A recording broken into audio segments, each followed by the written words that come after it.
Ang kwentong ito ay hango sa totoong buhay.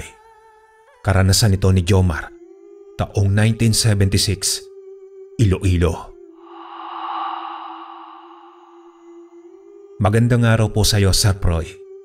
Isa po ako sa mga masugid na tagapakinig ng inyong channel. Ako nga po pala si Jomar. Libangan ko na ang makinig sa mga kwentong puno ng kababalagan at takot at naagaw ng atensyon ko ang channel na ito dahil sa nakaka-relate ako sa mga kwentong ibinabahagi dito. Bata pa lang ako ay laki na ako sa aruga ng aking lolo Teban. Isa siyang magaling na antingero at kilala siya sa aming baryo. Hinahangaan siya at nirerespeto ng mga tao sa aming nayon. Kapag may problema sa aming baryo, ay si Lolo Teban ang takbuhan ng lahat. Dahil dito ay naging kapitan siya ng aming baryo. Hindi naman nagsisisi ang mga tao nang iboto siya dahil naging matiwasay ang buong nayon. Kaya naman hangang-hanga ako noon kay Lolo Teban. Lalo na ang katapangan na taglay niya. Wala siyang inaatrasan na laban sa kabila ng kanyang edad. Ang mahalaga kay Lolo ay makatulong daw siya sa kapwa at mapuksa ang mga masasamang nilalang tulad ng mga aswang. Marami na ring nakaharap na mga aswang si Lolo Teban at sa kabutihang palad ay natatalo naman niya ang mga ito. Isang araw noon, ginabi kami ng uwi ni Lolo Teban.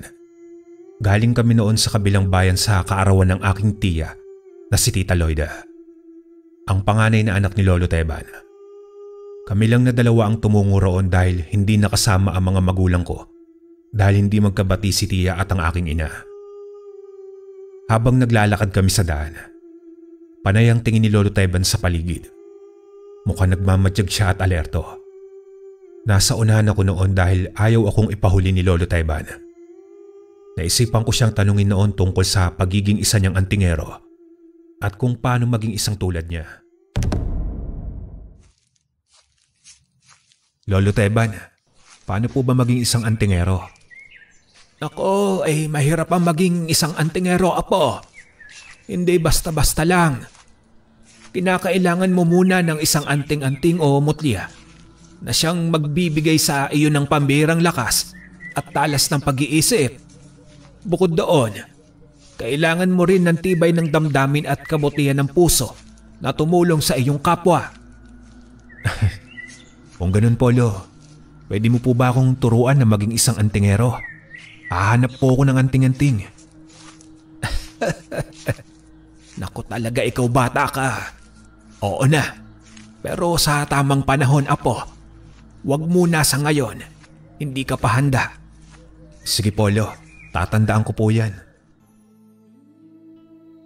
Magpapatuloy na sana kami sa paglalakad ni Lolo Teban nang makarinig kami ng kakaibang tunog sa hindi kalayuan. Parang tunog iyon ng isang ibon. Napalingon ako kay Lolo nang humigpit ang pagkakahawak niya sa aking balikat. Yumuko si Lolo sa akin at saka bumulong. Jomar, apo, magtago ka sa lilim ng puno na yon. Huwag kang aalis hanggat hindi ako bumabalik. Bakit po, Lolo Teban? Saan ka po pupunta? Bakit mo po ako iiwan dito? May nagmamasid sa atin. Aalamin ko lang kung ano yon, apo. Dumating po ba ang kalaban mo, Lolo? Sasama po ako sa iyo. Tutulungan po kita. Huwag nang matigas ang ulo mo, Jomar. Sundin mo na lang ang sinasabi ko. Dito ka lang at lalabanan ko ang nilalang na nagtatago sa dilim. Wala na nga akong nagawa nun kundi sundin ang sinabi sa akin ni Lolo Teban. Tumungo nga ako sa ilalim ng isang puno at doon nagtago. Sinundan ko ng tingin si Lolo Teban habang papalapit siya sa madilim na parte ng bukana ng gubat.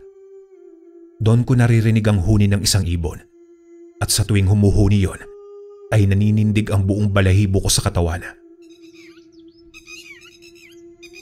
Nanginig ang buo kong katawan na maglaho na sa dilim si Lolo Teban. Mas lalo akong kinabahan para sa kanya nang marinig ko siyang sumigaw sa kagubatan. Tumayo ako mula sa aking kinauupo ang sanga ng kahoy.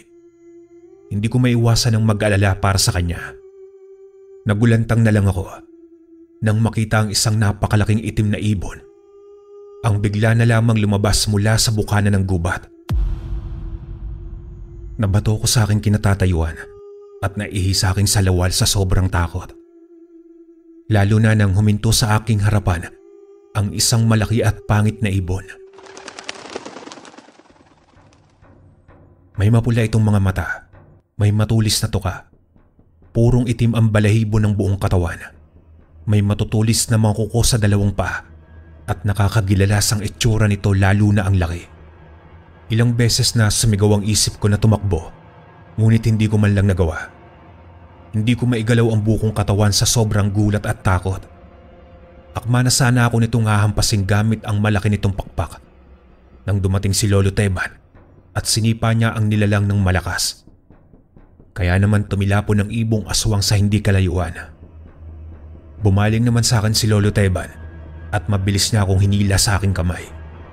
Sumunod naman ako sa kanya. Mabibilis din ang hakbang ko. Lolo Teban, anong klaseng hayop po yun? Yun ba ang aswang na sinasabi nila? Oo, apo.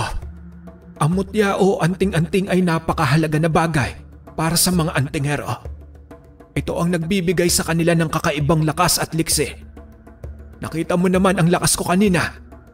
Yun din ang mangyayari sa iyo kapag maging isa ka ng antingero. Turuan mo po ako, Lolo. Gusto kong matuto. Napatawa na lamang noon sa akin si Lolo Teban hanggang sa napatigil kami sa aming pagtakbo. Muli naming narinig ang malakas na pagaspas ng isang pakpak sa aking uluhan. Tumingala kami ni Lolo Teban at sumalubong sa amin ang napakalaking ibon kanina. Narinig kong napamura si Lolo Teban. Pinadapa niya ako sa lupa na siya namang sinunod ko agad. Nakipagpambuno si Lolo Teban sa aswang. Lumundag ng mataas si Lolo at inabot niya ang paa ng ibon at sa kanya ito pinaikot-ikot at binitiwan. Tumilapon ang aswang sa malayo. Noon ko lamang nakita si Lolo na ganoong kalakas sa kabila ng katandaan niya. Muling bumangon ng aswang sa hindi kalayuan. Nagpakawala ito ng matinis na huni na siyang ikinapikit ko. Tinakpan ko ang aking tenga gamit ang aking dalawang kamay dahil napakasakit ng huni ng ibon. Narinig ko lamang ang pagbagsak ng malaking bagay sa lupa. Nang imulat ko ang aking mga mata, ay nakita ko si Lolo Teban na nakadagan sa katawan ng aswang na ibon. Pinagsasaksak niya ito gamit ang isang punyal. Noong matapos siya ay tumayo si Lolo Teban at nilinisan niya ang kanyang sarili. Tumungo siya sa akin at saka na niya ako niyayang umuwi. Dahil sa aking nasaksiyan ay mas lalo akong humanga kay Lolo Teban. Simula din noon ay tinuruan na rin niya ako ng mga dasal at ritual na siyang makakatulong daw sa pagpapalakas ng isang anting-anting at ng mutya. Tinuruan niya rin ako kung paano ko palakasin ang aking isipan at maging katawan. Pinangakuan din niya ako na ibibigay niya sa akin ang kanyang anting-anting tikbalang kapag daw dumating ako sa hustong edad. Isang hapon noon, nabutan ko na lamang si Lolo Teban na nag-aagaw buhay sa kanyang silid. Galing ako noon sa eskwelahan, kaya hindi ko alam kung ano ang nangyayari sa kanya. Agad ko siyang dinaluhan at kitang-kita ko ang mga kalmot sa kanyang buong katawan. Hindi lang yun ang sugat niya, wasak din ang kanyang tiyan. Lolo, anong nangyari? Lolo, sino ang may gawa nito sa'yo? Apo, kunin mo ang anting-anting sa may cabinet. Iiwanan ko na sa iyo yan. Tandaan mo ang mga bilin ko, Apo. Ako na ang bahala, Lolo. Sabihin mo sa akin kung sino ang may gawa nito sa'yo. Si Nilo, Apo. Hanapin mo siya. Opo, Lolo, pangako. Hahanapin ko po siya. Pagbabayarin ko siya sa ginawa niya po sa'yo. Pangako ko po iyan, Lolo Teban. Humahagulgol ako ng malakas nang tuluyan ng isara ni Lolo Teban ang kanyang mga mata. Pakiramdam ko ay mauubusan ako ng sariling hangin ng mga oras na iyon. Nang tignan kong muli si Lolo Teban, ay wala na siyang buhay. Hinanap ko ang anting-anting na sinasabi niya at isinuot ko iyon. Noon ko napagtanto na hindi niya suot ang kanyang anting-anting nang salakayin siya ni Nilo. Matatandaan ko si Nilo na siyang itinuro sa akin ni Lolo Teban noon nag-eensayo pa kami. Kumuyom ang mga kamay ko habang nagtatagi sa aking bagang. Hahanapin kita, Nilo. Kahit saan ka pang lupalop na mundo, hahanapin kita. Ilang araw lamang ang naging lamay ni Lolo Teban. Tapos ay pinalibing din siya ng mga magulang ko sa sementero sa aming bayan. Pagkatapos ng libing ay niyaya ko nila nanay at tatay na umuwi sa amin, pero hindi ako sumama sa kanila. Hinayaan muna nila akong mapag-isa noon at manatili ng ilang sandali sa bahay ni Lolo Teban. Ngunit sa huli, sapilitan nila akong isinama sa kanila. Lumipas sa mga taon hanggang sa taong 1976. Nasa edad 25 taon na ako noon at isa ng pulis. Ilang beses kong dinasala ng aking anting-anting na bigay sa akin ni Lolo Teban. Pero hindi pa rin sa akin nagpapakita ang gabay. Marami na akong nahuling mga kriminal dahil sa tulong ng aking anting-anting. Maging ang kasamahan kong si Kulas ay nagtataka na rin sa pambihira kong lakas at galing sa pakikipaglaban. Marami na rin akong napaslang na mga aswang sa aming bayan. Subalit hindi ko pa rin mahanap-hanap ang matagal ko nang hinahanap na si Nilo. Hanggang sa mga sandaling yon ay hindi ko pa rin nalilimutan ang nangyari kay Lolo Teban.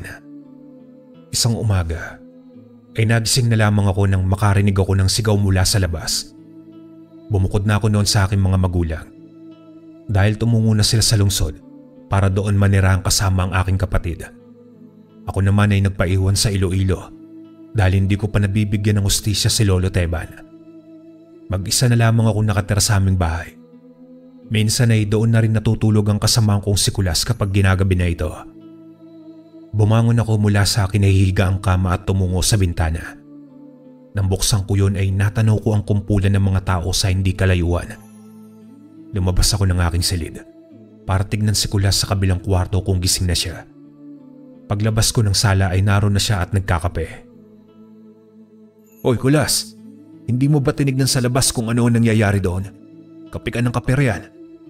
Oh, bakit? Ano bang nangyayari sa labas pare? Wala ka bang narinig na sigaw? May nangyayari na sa labas, wala ka pa rin kaalam-alam. Ano? Bakit wala akong narinig? Saan ba?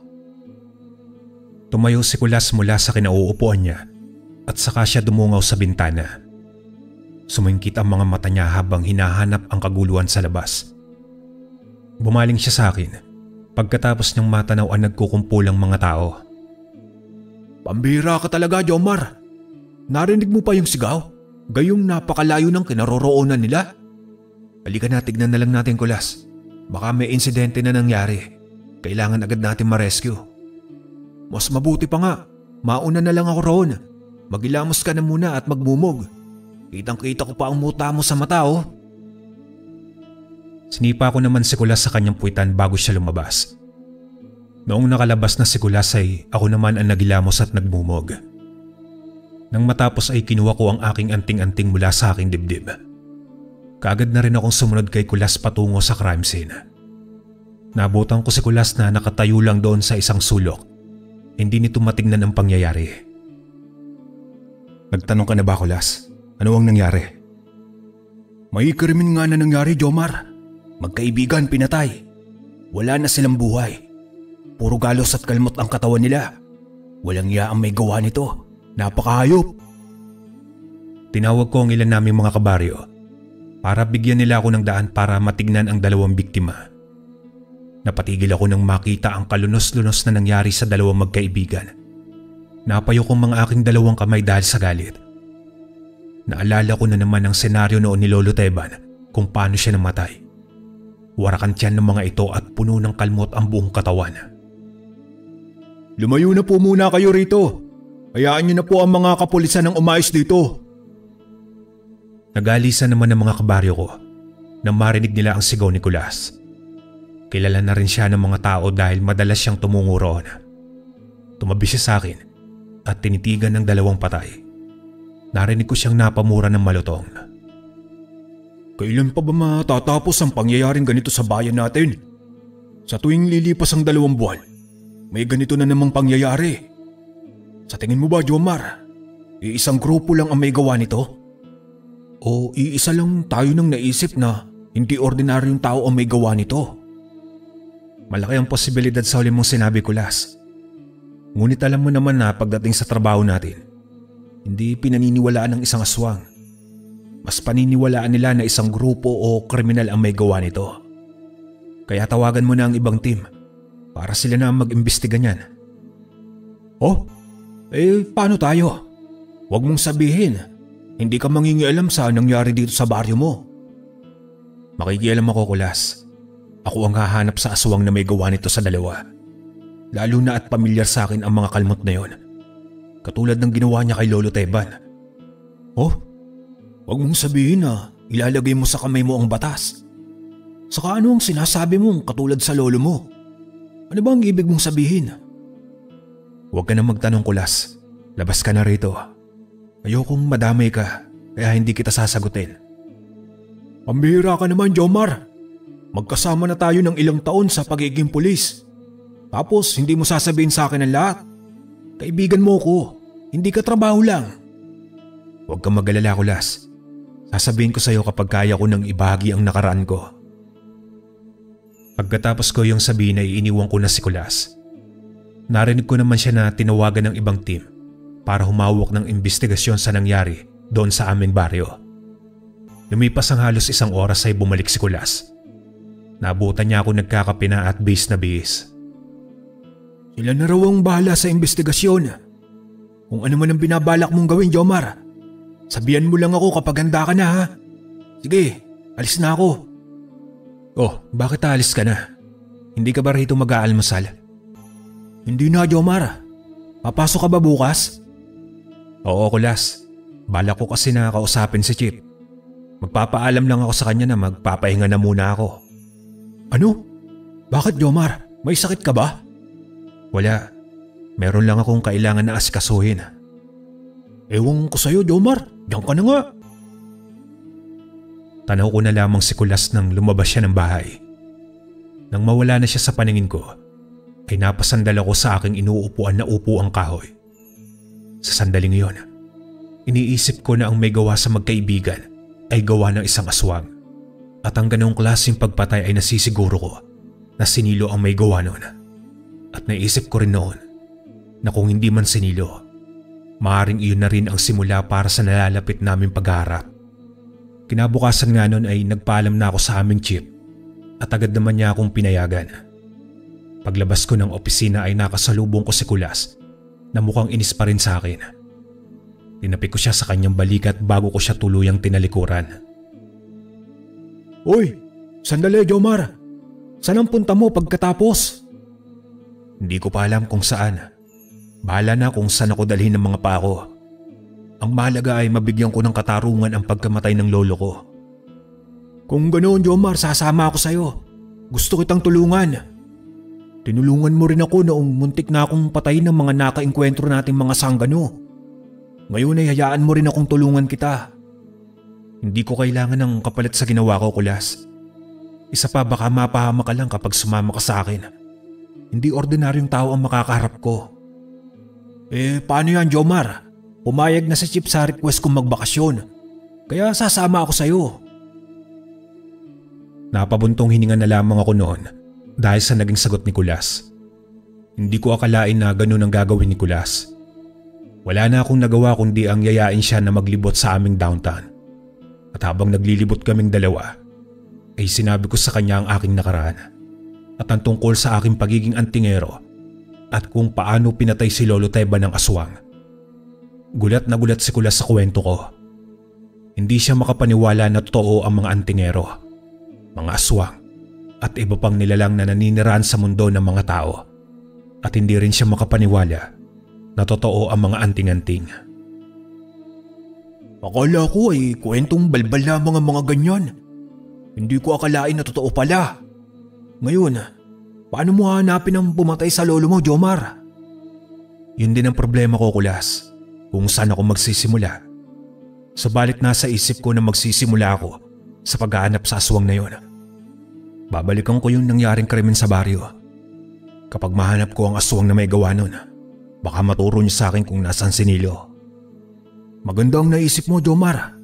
Huwag kang mag-alala, sasamahan kita sa misyon mo. Napailing na lamang ako sa sinabing yun ni Kulas. Lumipas na nga ang mga araw at nagsimula na ako sa paghahanap sa aswang na siyang pumatay roon sa dalawang magkaibigan. Humingi ako ng tulong sa aking anting-anting ng tikbalang at sa gabay nito, dinadasalan ko ito palagi at nagsasagawa ako ng ritual. Hanggang sa isang gabi, naramdaman ko ang pag-init nito. Bumangon ako sa aking kinahihigaan at naganda. Dinampot ko ang aking baril sa ibabaw ng aking mesa at isinukbit iyon sa aking bewang. Paglabas ko ng bahay ay naramdaman ko ang malakas na enerhiyang nagmumula sa hindi kalayuan. Maya-maya ay nakarinig ako ng isang sigaw. Mabilis akong tumakbo tulad ng isang tikbalang. Ramdam na ramdam ko ang pagdaloy ng enerhiya sa aking katawan mula sa aking anting-anting. Pagdating ko sa pinanggalingan ng sigaw, ay naabutan ko ang isang aswang na malaki ang katawan habang may pakpak ito sa kanyang likuran. May mapupula itong mga mata, matutulis na mga ngipin, itim ang buong katawan, naglalaway na parang gutom na gutom, at may mahabang mga kuko sa kamay at paa. Tangay niya ang isang lalaking lasing na nakilala kong si Mang Kanor. "Bitiwan mo si Mang Kanor at ako ang harapin mo, aswang!" Aba, at may bayani pa pala ang baryong ito. May tangan na anting-anting. Kung hindi ako nagkakamali, ikaw ang pulis na si Jomar.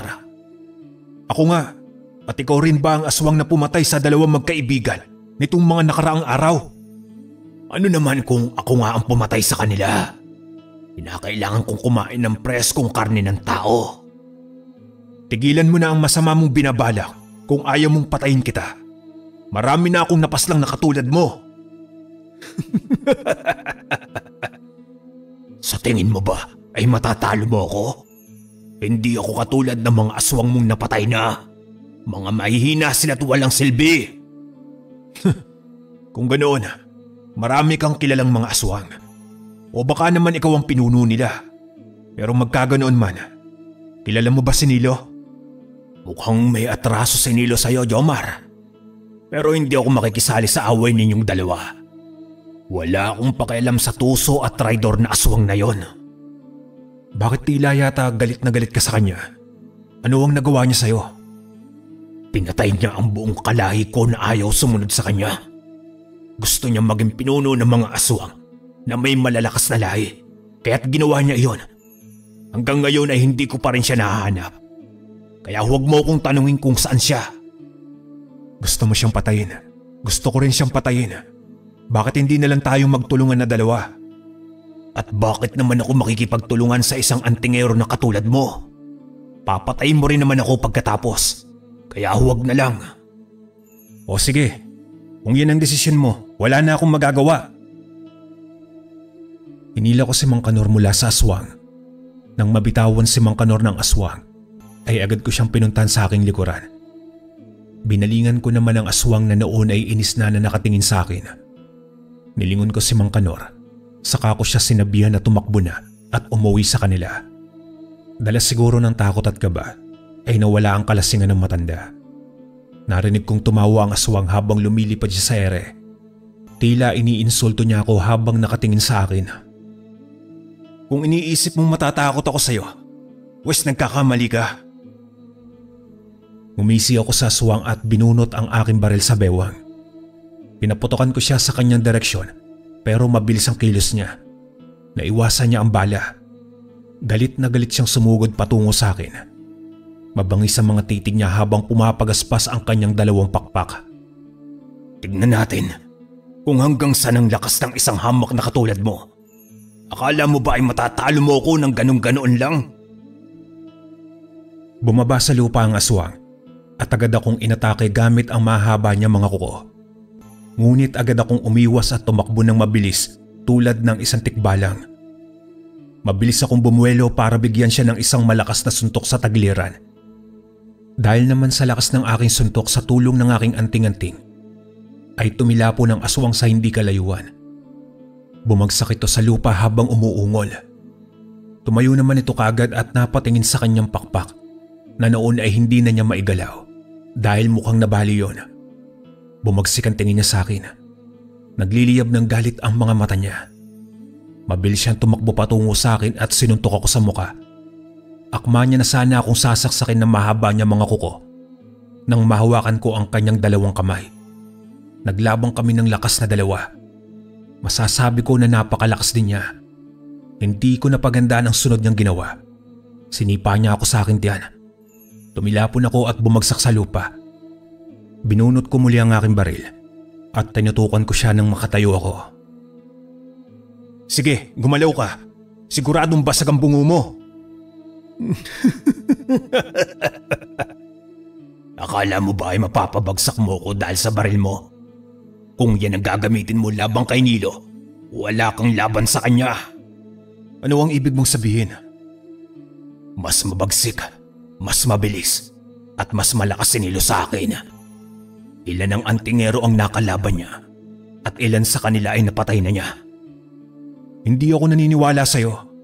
Gagawin ko ang lahat na makakaya ko para matalo ko lamang siya.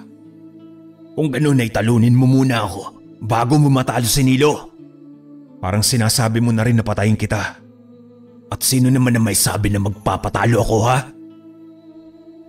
Sumigaw ng malakas ang aswang habang nakatingala siya sa langit.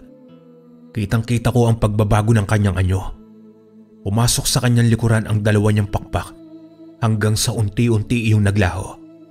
Isa na siyang napakalaking nilalang na itim habang nakaharap sa akin. Malaki ang kanyang pangangatawan at mas lumakas ang enerhiyang nagmumula sa kanya. Lumunok ako ng malalim. Pinigilan ko ang aking sarili na huwag kabahan. Hinawakan ko ang aking anting-anting. Saka ako nagdasal ng isang orasyon. Ramdam ko ang pagdaloy ng enerhiya sa aking buong katawan mula sa aking anting-anting. Sa ilang sandali lang, naramdaman ko ang presensya ng isang nilalang sa aking likuran.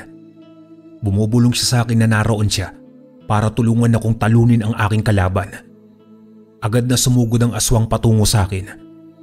Nakita ko ang bilis ng pagtakbo niya, kaya sinabayan ko rin siya ng bilis. Ngumisi ako nang masuntok ko sa kanyang tiyan ng aswang. Bumagsak ito sa lupa pero agad na din siyang nakatayo. Sinuntok niya rin ako pabalik, subalit hindi man lang ako bumagsak at nanatili pa rin nakatayo. Pero ramdam ko ang lakas niya sa pagsuntok at ang paghapdi ng aking pisngi. Hinawakan ko siya sa braso at malakas ko siyang hinila. Pinaikot-ikot ko ng malakas ang aswang nang napakabilis hanggang sa bitiwan ko siya. Tumilapon ito sa may kakahuyan at bumunggo ng sunod-sunod sa mga puno ng kahoy. Kaagad ko naman tinakbo ang kinabag sa kanya. Sinakyan ko siya sa may tiyan at gigil na gigil akong pinagsusuntok siya sa muka. Tanging ungol lamang ang sinasagot niya sa akin habang hilo mula sa aking mga suntok. Narinig ko pa ang pagbagsak ng kanyang panga. Puno na rin ng dugo ang kanyang muka. Sandali. Huwag mo akong papatayin. Tutulungan kitang hanapin si Nilo. Huwag mo lang akong papatayin, Jomar. Akala mo ba ay madadala mo ako sa pagsuko mo? Alam ko na ang binabalak mo. Titirahin mo ako patalikod. Gagamitin mo ang pagkakataon na ito para atakihin ako. O kaya ang tumakas. Nagkakamali ka. Nagsasabi ako ng totoo. Ayaw ko pang mamatay. May pamilya pa akong dapat na balikan. Kaya, huwag mo akong patayin, Jomar. Tutulungan kita. Gumisi ako at tinignan ng aswang na unti-unting nagpalit na ng kanyang anyo. Tumayo ako mula sa pagkakaupo sa kanyang katawan at saka ko siya tinulungan na tumayo. Pero hindi ako nagpabaya. Nakatutok pa rin ang atensyon ko sa kanya. Kung sakali man na atakihin niya ako patalikod, nakahanda ako roon. Mauunahan ko siya. Sige, pumapayag ako. Hindi kita papatayin ngayon. Pero kapag hindi ka sumunod sa pinangako mo at usapan nating dalawa, hindi ako magdadalawang isip na hanapin at patayin ka. Salamat, Jomar. Ako nga pala si Gudo. Ngayon, Gudo, sabihin mo sa akin kung saan nagtatago si Nilo. Alam ko kung saan siya naroroon. Pero kung susugod ka kaagad ngayon sa kanya, madedehado ka. Kailangan mo pagplanuhan ng lahat. Sabihin mo na lang sa akin kung nasaan si Nilo at gagawa ko ng plano. Sa kabilang bayan siya nakatira ngayon. Subalit, hindi tayo basta makakapasok sa baryo niya. Dahil ang lahat ng nakatira doon ay mga aswang. Kinakailangan mo akong kasama para makapasok tayo roon na dalawa. Sige, bukas ay magkita tayo sa bayan, Gudo. Samahan mo akong tumungo sa kabilang bayan para hanapin si Nilo. Pagkatapos nun, pwede ka nang umalis. Hindi pwede. Lalabanan ko rin si Nilo. Matagal ko na rin hinihintay na makaharap siya. Hindi ko lang magawa dahil mag-isa lang ako. Ikaw ang bahala, Gudo. Pero huwag mong kakalimutan ang usapan nating dalawa. Tumango sa akin si Gudo pagkatapos ko yung sabihin. Sinundan ko siya ng tingin ng paalis na siya. Bumulong ako sa hangin at nag-orasyon laban sa kanya. Na kung sakali man natirahan niya ako patalikod at lokohin, mawawalan siya ng hininga. Ako naman ay umuwi na ng bahay para maganda para sa araw ng pagharap namin ni Nilo. Kinabukasan ay nakabihis na ako para sa pagkikita namin ni Gudo sa bayan. Nang biglang sumulpot sa aking bahay si Kulas. Nagtaka siya nang makita niya akong nakabihis at may dalang bag. Are, mukhang may lakad ka. Saan ba ang punta mo? Sa malayong lugar ang punta ko, Kulas. Ikaw na ang bahala muna rito sa bahay ko. Baka matagalan ako sa pagbabalik. Sandali, paano ang trabaho mo? Kala ko ba 1 linggo ka lang mawawala? May kinalaman ba ito sa aswang na pumatay sa lolo mo? Oo, Kulas. At alam ko na kung saan siya naroroon. Tutungo rin ako doon para harapin siya. Pero delikado yan, Jomar. Mag-isa ka lang napupunta doon. Paano kung marami pala yung mga kasama? Alam ko na may taglay kang anting-anting. Pero makakayanan mo kaya silang lahat kung sakali? Kakayanin ko silang lahat, Kulas. Wala akong pakialam sa mga kasama niya. Ang mahalaga sa akin ay mapaslang si Nilo. Kung mamamatay man ako sa lakad ko, sisiguraduhin ko na siya ang mauuna. Pambira ka naman, Jomar. Hindi ba sinabi ko sa'yo na hindi ka nag-iisa? Sasamahan kita. Hindi na. Ayokong madamay ka sa labang kong ito. Ikapapahamak mo lang ang pagsama mo sa akin. Wala akong pakialam, Jomar. Gusto kitang tulungan. Wala man akong anting-anting. Pero kaya kong lumabang gamit ang baril at makipagsuntukan. Hindi basta ganun lang kalabanin ng mga aswang, Kulas. Kaya huwag ka na magpumilit dyan. Aalis na ako. Umiling sa akin si Kulas. Tinapik ko siya sa kanyang balikat saka ko siya iniwan sa bakuran ng aking bahay. Akala ko ay hindi na niya ako susundan. Pero nagulat na lamang ako nang nakasunod na siya sa aking likuran. Nakangiti siyang ipinakita sa akin ng isang plastik ng asin at bawang. Inakbayan niya ako nang hindi ako nakapagsalita. Alam ko na aalis ka para hanapin ang aswang na yon, Jomar. Kaya nakahanda ako ngayong araw. Hindi ako nagkamali. Mabuti na lamang at dinala ko. Ngayon may laban na ako sa mga aswang. Oo na nga, Kulas. Sige na, sumama ka na sa akin. Ang kulit din ng lahi mo eh. Napatawa na lamang si Kulas sa akin nang marinig ang sinabi ko. Kitang-kita ko naman sa kanyang mga mata na gusto niya akong tulungan. Sa mga sandaling iyon, pinangako ko sa aking sarili na poprotektahan ko siya kung sakali man na malagay sa kapahamakan ng buhay naming dalawa. Pagdating namin ng bayan ay agad akong nagtungo sa kinaroroonan ni Gudo. Nagulat pa siya nang makita kong kasama si Kulas. Nagtataka siyang nakatingin sa akin at napatingin sa aking kaibigan. Ngumiti naman ako sa kanya at ipinakilala si Kulas sa kanya.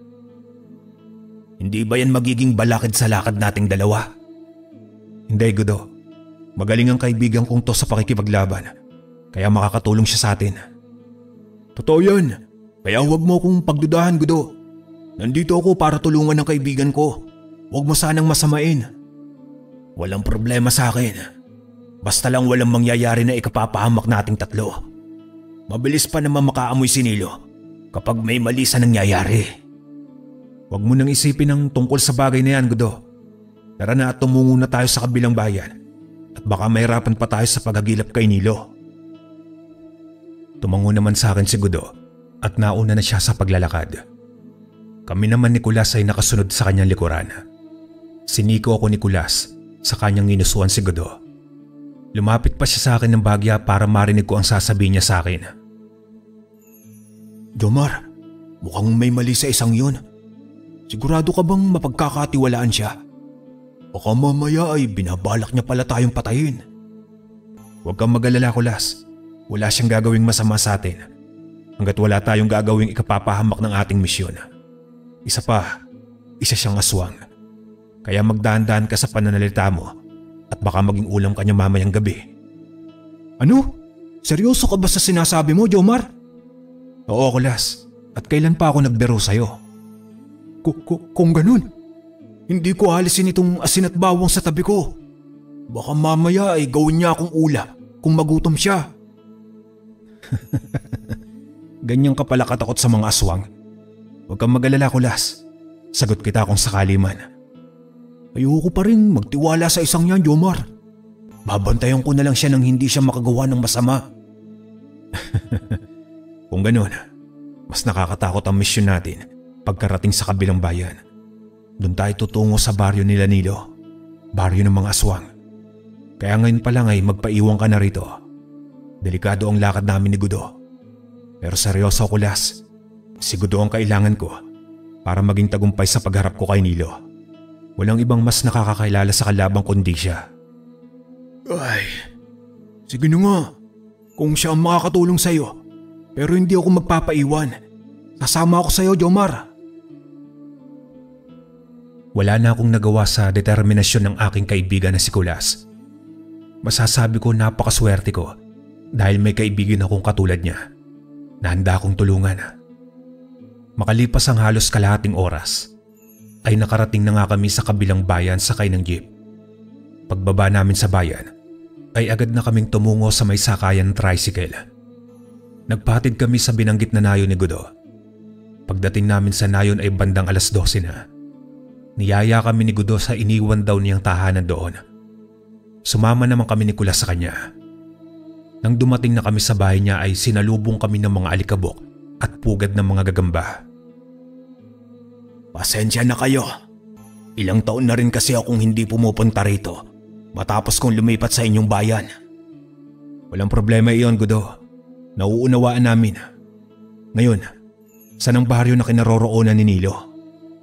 Kung natatanaw ninyo ang kabilang bundok na yon, doon siya nakatira. Mamaya tayo tutungo roon ng hapon. Magpahinga na muna tayo at kailangan na pagandaan ang paglusob sa kanila mamaya. Nakapagandaan na ako para dito, Gudo. Sa tingin mo ilang silang lahat ng mga aswang sa baryo nila? Hindi ko alam dahil matagal na akong nawala rito. Pero dati nasa 30 silang lahat. Hindi bali na. Kahit gaano pa sila karami, uubusin ko silang lahat. Jomar, huwag mong kakalimutan na kasama mo ako sa laban na ito. Dito ka na lamang mamaya, bata. Baka kung ano pa ang mangyari sa'yo roon mamaya. Baka ikaw pa ang maging balakid sa pagsalakay namin kay Nilo. Oy, porket aswang ka gaganyanin mo na ako. Baka sabuyang kita ng asin dyan. Huwag mo nga akong minamaliit. Baka mamaya kailanganin nyo ng tulong ko. Ikaw ang bahala, bata. Binabalaan lang kita. Hindi uubray ang baril mo sa bilis ng mga kalahi ni Nilo. Huwag mo na akong malalahanin pa. Paghahandaan ko yan. Tama na nga kayong dalawa dyan, Kulas, Gudo. Maglinis na lang tayo ng bahay na ito. Saka tayo kumain at magpahinga. Sumunod naman sila Gudo at Kulas sa akin. Samantalang si Kulas ay iwas na iwas kay Gudo at panayan dikit niya sa akin. Alam ko lang na natatakot siya na mapalapit kay Gudo kaya siya lumalayo. Nang matapos kami sa gawain namin, ay naganda na rin kami ng aming mga kasangkapan na gagamitin para sa paglusob namin sa baryo nila Nilo. Gumawa ng kwintas na bawang si Kulas at sa kanya iyon isinabit sa kanyang leeg. Naglagay din siya ng asin sa 2 plastik at isinabit iyon sa kanyang bewang. Ako naman ay nagdasal ng orasyon para mapalakas ko pa ang aking mutya at maging buong katawan. Pagsapit ng dapit hapon, ay tumungo na nga kami sa baryo nila Nilo. Tumigil muna kami saglit na 3 sa bukana ng baryo para tignan ang sitwasyon sa mga nakatira doon. May binigay sa amin si Gudo na isang langis. Pinapahid daw iyon ng isang aswang para magpalit sila ng anyo. Pinatali niya sa amin iyon sa bewang para hindi daw maamoy ang tao naming amoy ni Kulas. Sa paraan daw ng langis niya ay mapagkakamalang kaming aswang ng mga aswang na naroroon sa baryo.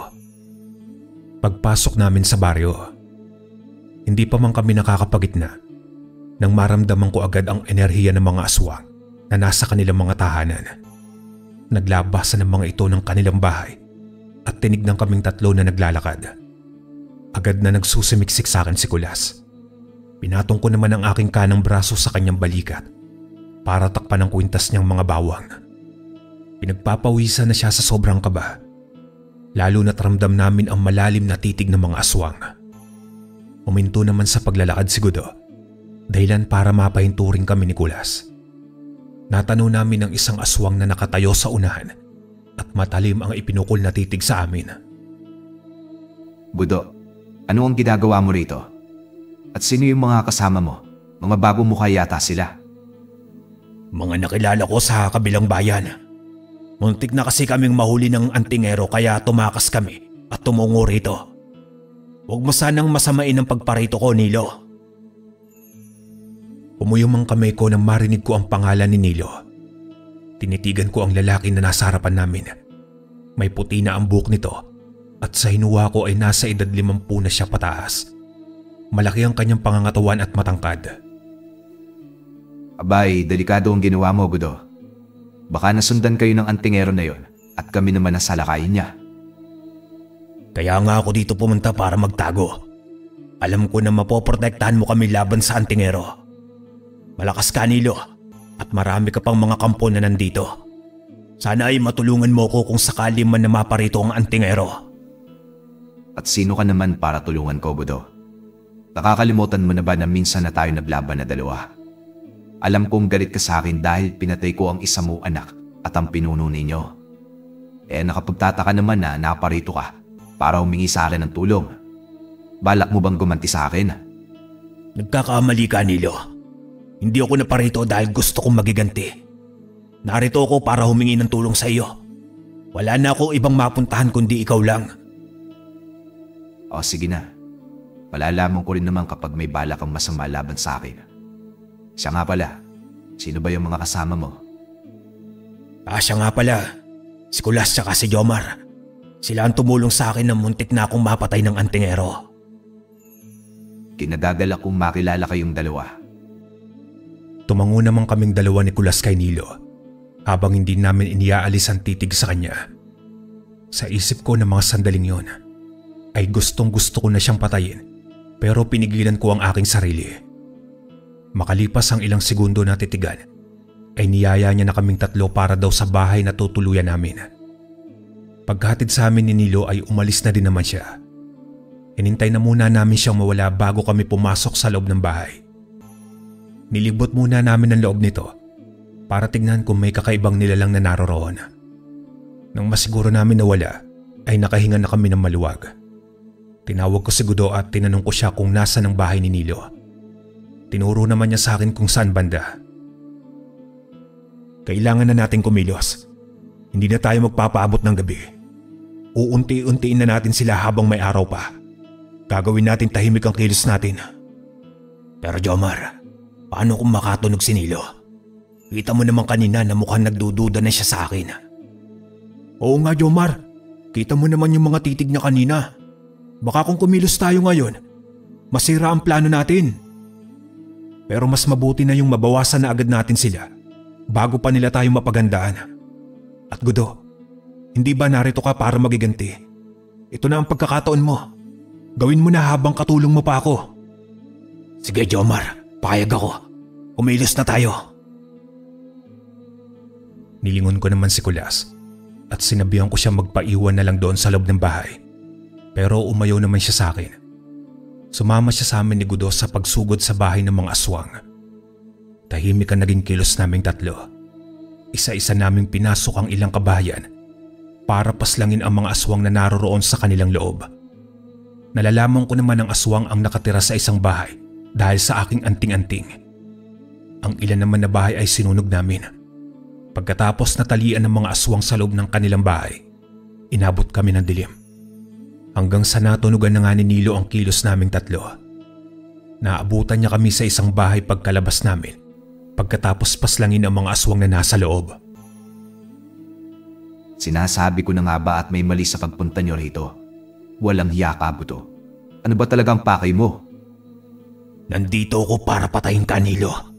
At kasama ko nga pala ay isang antingero. Nasisiguro ko na siya ang tatapos sa'yo. Huwag kang maligurado, Gudo. Kahit ilang pa kayo at kahit magdala ka pa ng ilang antingero, hindi niyo ako matatalo. Oo, Nilo, alam ko. May itim kang hiyas na siyang pumuprotekta sa iyo para hindi ka madaling mamatay. At nasabi ko na yung kay Jomar. At alam na niya ang gagawin sa iyo. Kaya sa pagkakataong ito, hindi ka na makakaligtas pa. Lintik ka, Gudo. Mga alagad, sugurin niyo sila at patayin. Sumugod sa amin ang mga kampo ni Nilo. Agad naman nagsimulang magpaputok ng kanyang baril si Kulas at dalawa na agad ang natamaan niyang aswang. Si Gudo naman ay pinagsususuntok at tinadyakan ang mga aswang na sumugod patungo sa kanya. Ako naman ay pinagbababali ang leeg ng mga ito nang salakay nila ako. Kitang-kita ko ang galit sa mga mata ni Nilo habang pinapanood ang buong pangyayari. Nang tuluyan ko na siyang makaharap, ay ngumisi ito sa akin. Matagal kong hinintay ang pagkakataon na ito, Nilo. Sa wakas, maipagiganti ko na rin ang pagpatay mo sa aking lolo Teban. Kung ano ang ginawa mo sa kanya, ay ganun din ang gagawin ko sa'yo.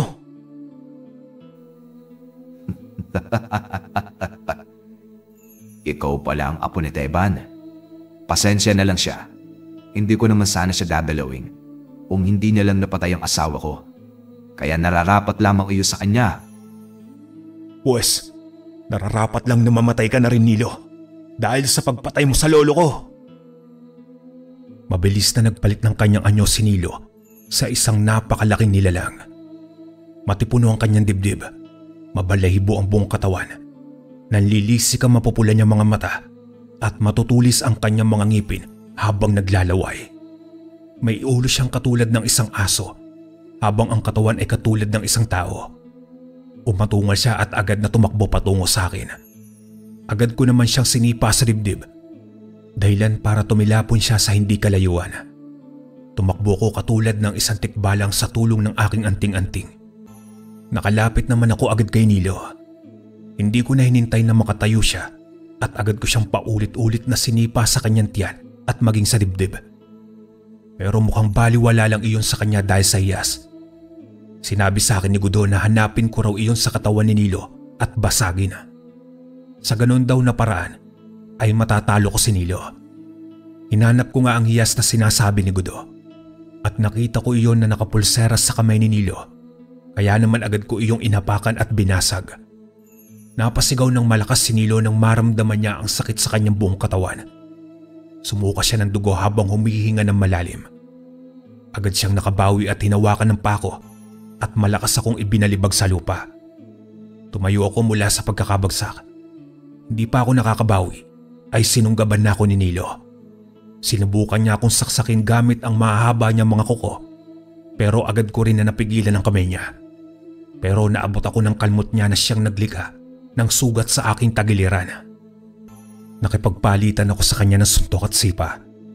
Iniiwasan ko ang atake niya, pero hindi ko akalain na mabilis pa rin siya kahit nasira ko na ang hiyas. Inawakan ko siya sa kanyang kamay at inihagis sa isang malaking puno ng kahoy. Tumama ang kanyang likuran, dahilan para sumuka siya ng dugo. Pero ngumisi ako at agad na lumapit sa kanya. Nanlilisik naman ang mga mata ko nang paulit-ulit ko siyang sipain sa kanyang katawan. Tinurog ko ang kanyang dalawang kamay para hindi na niya yun magamit at maging ang kanyang dalawang paa. Hindi na siya nakalaban dahil hinang-hina na si Nilo. Sa isang suntok ko sa kanyang tiyan at sa lakas nun, tumagos ang kamao ko sa kanyang likuran. Malakas akong sumigaw nang makapako ang kanyang bituka at hilahin iyong palabas. Sumuka ulit ng dugo si Nilo. Hindi pa ako nakontento. Binutas ko rin ang kanyang dibdib at kinuha ang kanyang puso. Yun ang dahilan para mawalan na siya ng buhay. Tumayo ako mula sa pagkakaluhod. Napangiti ako sa isiping na ipagiganti ko na rin ang pagkamatay ng aking lolo Teban. Nilingon ko sina Kulas at Gudo na patuloy sa pakikipaglaban sa mga kampo ni Nilo. Binunot ko ang baril sa aking bewang at pinaputukan ng mga ito. Ni isa ay wala man lang akong mintis. Tinamaan ko silang lahat sa noo. Ang ilan sa kanila ay nagtakbuhan papalayo dahil sa takot na sila ang aking isusunod. Lumapit naman agad sa akin si Kulas na noon ay may galos sa kanyang braso at dibdib. Si Gudo naman ay may kaunting sugat din. Napatingin silang dalawa sa wala ng buhay na si Nilo. Sunugin natin ang katawan ni Nilo at maging ang bahay ng mga aswang. Nang sa ganon hindi na sila makapagdala ng pinsala sa mga tao. Maraming salamat sa tulong mo, Gudo. Naipagiganti mo na rin ang pagkamatay ng pinuno mo at ng iyong anak. Maraming salamat, Jomar. Salamat din at pinagkatiwalaan mo ako. Tara na, Jomar. Baka makatakas pa ang ilang mga aswang.